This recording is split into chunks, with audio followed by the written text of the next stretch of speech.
My father, a man named Samuel Hayes, once declared, "You're a hopeless case, son. Success will always elude you." Not long afterward, my name Ethan Carter became a national sensation. News outlets announced me as one of the youngest entrepreneurs in the financial sector of New York City. The silence at our family's annual picnic was deafening when I arrived in my Lamborghini. I'm 25 years old, and I developed a fintech startup from the ground up in Savannah, Georgia. In my hometown, success equates to calloused hands and a sun-kissed neck. My father, a landscape contractor for over 35 years, valued a man's worth based solely on physical labor. When I opted for a career in finance instead of joining his business, the disappointment in his eyes was palpable, a deeper wound than any spade could inflict. For 4 years, I dedicated myself to perfecting an algorithm capable of outperforming established firms in predicting market trends. Evenings, weekends, and holidays were spent hunched over my laptop, while my peers enjoyed their leisure time. My dad would often pass my room, shaking his head and muttering about boys and their frivolous computer games. Each time I'd extend my work session, fueled by a desire to prove him wrong. Last month, during a family gathering, I overheard him telling my uncle, "Ethan will be back trimming hedges by summer." That boy couldn't sell ice cream to an Eskimo. I remained silent, finished my meal, helped with the cleanup, and then returned to my apartment to finalize the most significant transaction of my career. I witnessed my father expand his landscaping company from a single pickup truck to a fleet of 25 vehicles. Every summer, from the age of 12, I worked alongside him, mowing lawns, planting trees, and hauling mulch under the Georgia sun. He instilled in me the value of diligent effort, but he mistakenly equated hard work with backbreaking manual labor. When I gained admission to the prestigious business program at the University of Georgia, his reaction was minimal. He simply remarked, "College kids think they're all-knowing until reality hits," handing me a $20 bill for travel expenses. That was his farewell gesture. My mother, Deborah, was a different story. She discreetly gave me $750, savings from her teaching salary, whispering, "Go create something that brings you joy." She never voiced this sentiment in front of my father.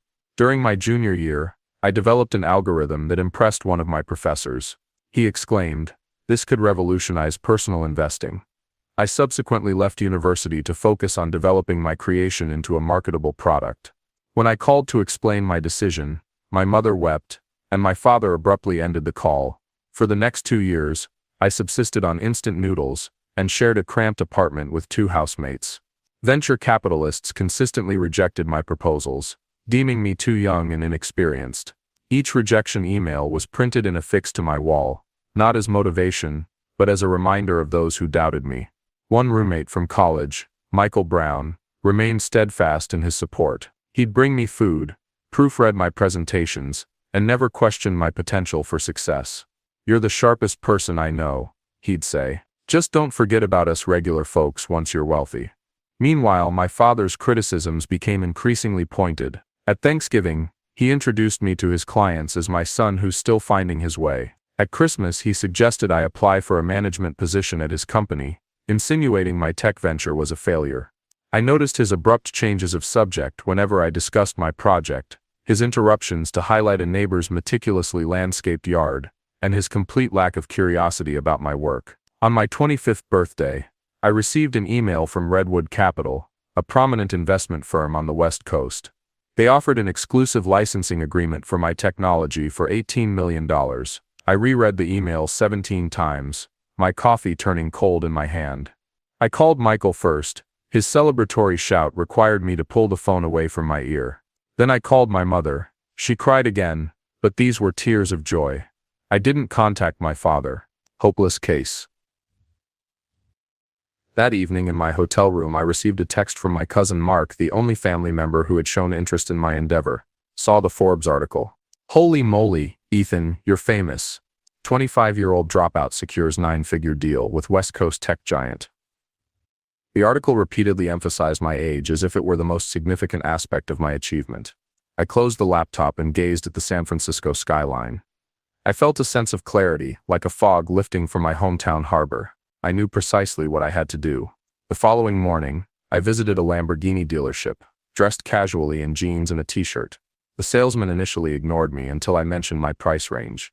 2 hours later, I drove away in a red Lamborghini Aventador. It wasn't a personal desire. It was a statement. impossible to misinterpret. I didn't call ahead before driving home to Savannah. I knew my father's annual 4th of July barbecue was scheduled, an event where he showcased his achievements to clients, employees, and family. I timed my arrival for precisely 2 o'clock when everyone would be assembled in the backyard. As I pulled into the driveway, the engine's roar attracted attention even before the car was visible. I parked next to my father's trusty pickup truck, a source of his considerable pride, and took a deep breath. This wasn't about retribution. It was about finally being acknowledged. I entered the backyard, carrying nothing but my car keys. Conversation ceased, as if a pause button had been pressed. My mother gasped. My father, spatula in hand, stood by the grill. "Sorry I'm late," I said, approaching him. Traffic from San Francisco was horrendous. He quickly composed himself, adopting his client-friendly smile. "Well, look who's decided to grace us with his presence." He clapped me on the shoulder, a bit too forcefully. "Whose car did you borrow for this grand entrance, son?" The guests chuckled. "I didn't. It's mine," I replied quietly. "Bought it yesterday." "Right." He nodded, winking at Uncle Robert. "And I suppose you're buying a private jet next week." More laughter. I retrieved the vehicle title from my pocket and handed it to him. His expression altered as he read it. He carefully folded it and returned it. "Must be nice to have wealthy friends who lend you their toys," he remarked, turning back to the grill. "Grab a plate. Your mother made coleslaw." Throughout the afternoon, I attempted meaningful conversations with him. Each time he diverted the topic. When I mentioned the deal, he shifted to landscaping contracts. When I tried explaining the technology, he suddenly needed to refill the cooler. When his business partner inquired about the Forbes article, my father interjected, "Don't believe everything you read, Pete. Journalists embellish things these days." By evening most guests had departed. I found my father in his office, engrossed in paperwork as usual after hosting events. "Dad, we need to discuss my company," I said. He didn't look up. "There's nothing to discuss. You got lucky with some computer program. Don't think this makes you exceptional. $18 million isn't luck," I stated, maintaining a calm tone. He finally looked at me. His eyes narrowed. "You know what built this family? 40 years of backbreaking work. Not sitting in a room pushing buttons. Not fabricating numbers on a screen." He pointed to a photograph on his wall, him at 20, next to his first truck. "That's real work. That's real success." "What I built is real too," I countered. "Is it?" He leaned forward. "Let me tell you something, Ethan. I've seen your type before. A flash in the pan. You'll squander that money in a year, and those Silicon Valley sharks will discard you when they're done. And then where will you be? Back here begging for a job. And I'll have to explain to everyone why my son couldn't make it in the real world." I left without another word. In the kitchen, my mother was washing dishes. She turned, drying her hands. "He's proud of you," she said softly. "He just doesn't know how to show it." I shook my head. "No, Mom. He's not proud. He's threatened." The next morning, I received a call from my cousin Mark. "Uncle Samuel's telling everyone your deal fell apart, and you lied about everything. He says you rented that car to show off." A chilling certainty settled in my chest. Not anger, but resolve. I spent the next week in Savannah, staying at a downtown hotel instead of my parents' home.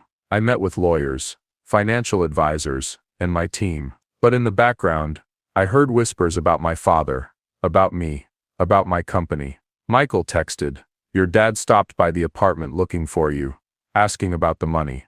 My aunt called. "Samuel told everyone at church you're in legal trouble with those San Francisco people." Even Evelyn from Redwood reached out. "Just checking in." Someone claiming to be your father called, asking for details about our agreement. Obviously, we didn't give him anything.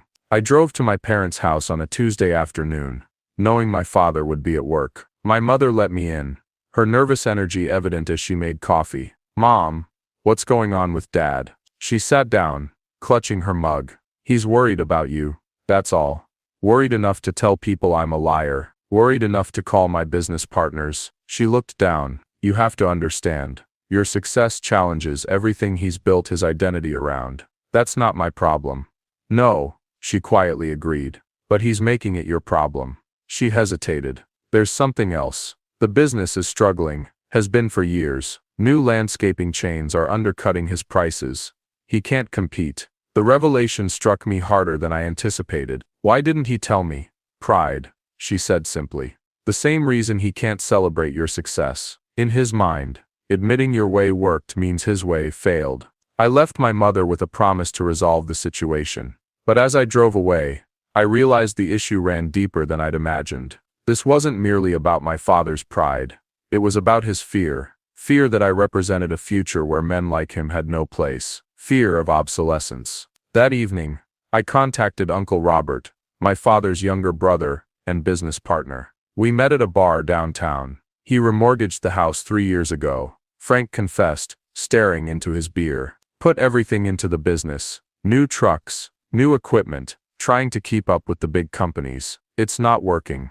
Why are you telling me this?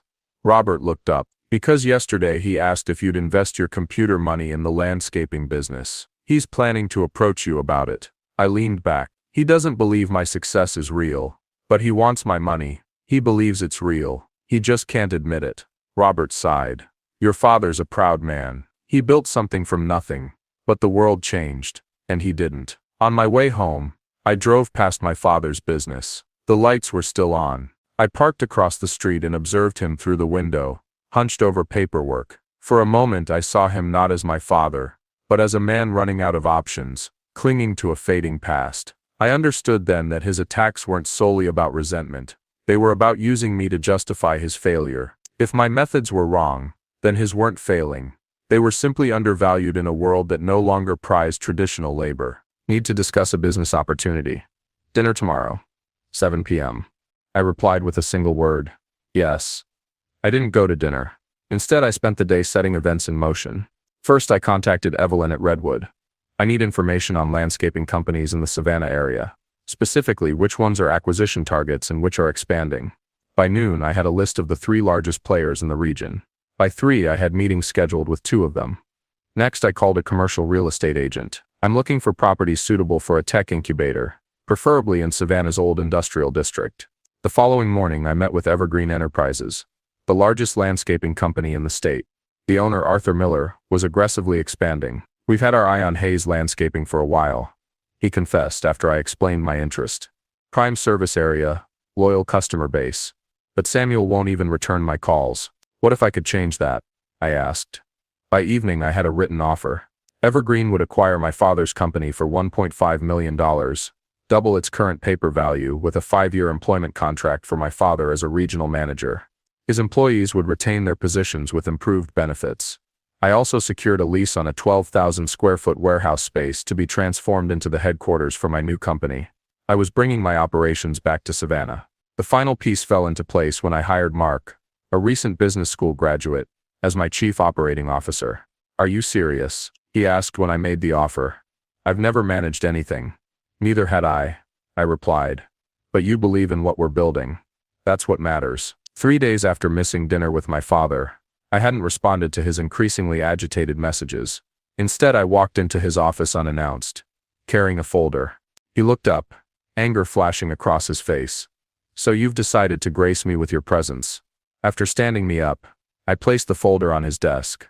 This is more important than dinner. What is this? Your big investment in my company. His tone was derisive. No, it's an acquisition offer from Evergreen. They want to buy Hayes Landscaping. The color drained from his face. You went behind my back? I went ahead of you.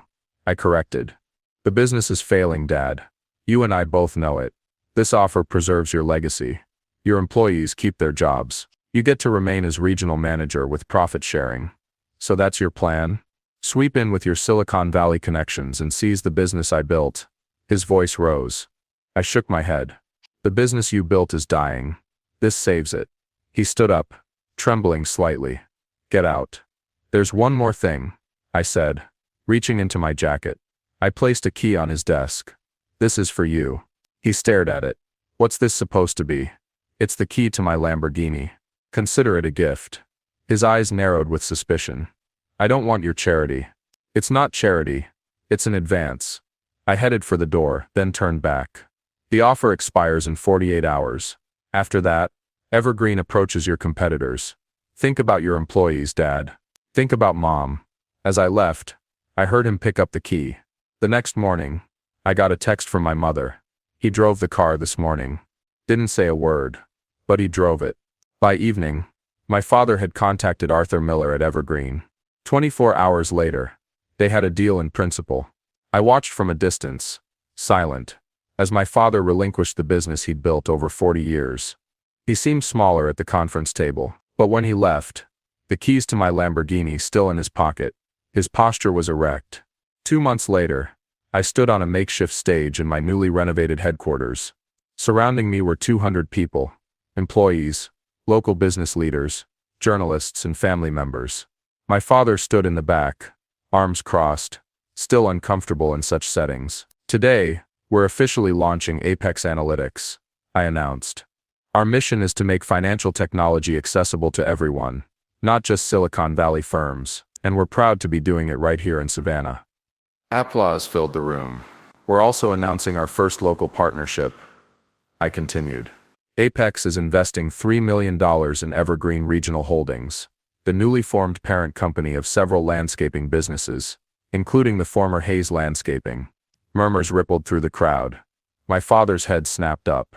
"As part of this investment, we're launching a technology initiative to assist traditional service businesses in competing in the digital economy. And I'm pleased to announce that Samuel Hayes will be leading this initiative as Director of Traditional Industries." The room erupted in applause. I looked directly at my father for the first time. His expression was unreadable. Nathan has built something valuable over 40 years, knowledge that can't be encoded into an algorithm, experience that can't be learned in a classroom. By combining his expertise with our technology, we're not replacing the old with the new. We're building something better than either could achieve alone. After the presentation, as people mingled, my father finally approached me. "You planned this all along," he stated. "It wasn't a question. I planned to build something meaningful," I replied. The rest simply fell into place. We surveyed the bustling activity, the employees moving with purpose, the sign bearing my company's name. "Your name's not on the building," he observed. "Neither was yours," I said. "But everyone knew who built it." For the first time since childhood, I saw a glimmer of respect in his eyes, not approval, but acknowledgement. One builder to another, he extended his hand and I grasped it. "The Lamborghini stays with you," I told him. "Consider it a signing bonus." A hint of a smile touched his lips. "I already sold it, bought a truck instead." He paused. "And I put the rest in your company's stock.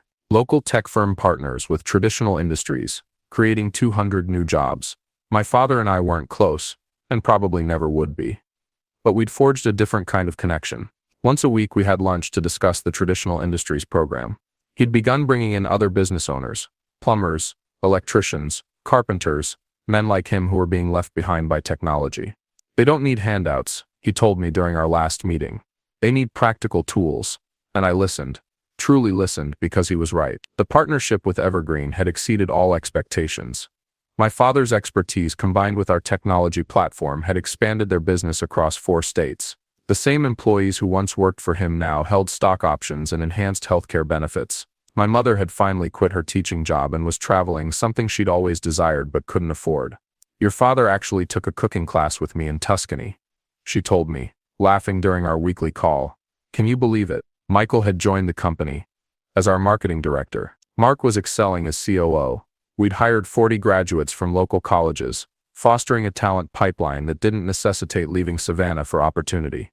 As for me, I'd shifted my focus from self-validation to building something enduring. The $18 million deal, once my ultimate objective, was merely the genesis of a far grander narrative. Remember whose shoulders you stand on. I walked to the parking lot, where my modest sedan was parked next to my father's new truck. No luxury cars were necessary anymore.